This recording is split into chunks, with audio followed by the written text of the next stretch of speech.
Voici une nouvelle vidéo de la série Yoga Sutra, une mini pratique pour ouvrir la voie. On y va, pas à pas. Suivez-moi pour découvrir pourquoi le yoga n'est ni une gymnastique douce, ni une philosophie pour débattre entre deux cafés. C'est un art de vivre issu d'une observation millénaire, un chemin pour aligner le corps, le souffle et l'énergie. Ici, on ne parle pas d'interdit, car ce qu'on ne doit pas faire ne peut pas se pratiquer. Alors, on reformule, on recentre et on va droit à l'essentiel. Il y a en nous une énergie précieuse. Elle se lève avec le désir, s'éparpille dans le mental et s'endort dans l'oubli. Mais quand elle est guidée, elle devient feu, élan, lumière. C'est cela Brahmacharya.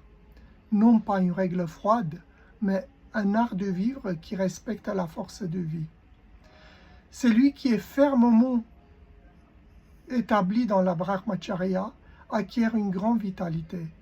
Brahmacharya, ce n'est pas s'en priver, c'est choisir ce qui nourrit au lieu de ce qui épuise. C'est remarquer qu'on mange sans faim, qu'on fuit le silence, quand le plaisir devient automatique. C'est reconnaître que l'énergie est sacrée et qu'elle peut être honorée dans la sexualité, la parole, le sommeil ou même dans un simple regard. Mini pratique. Aujourd'hui, essaye ceci. Repère un moment où ton énergie se disperse et choisis une seule fois de ne pas répondre à l'impulsion. Pas pour t'interdire, mais plutôt pour ressentir, ce non-agir.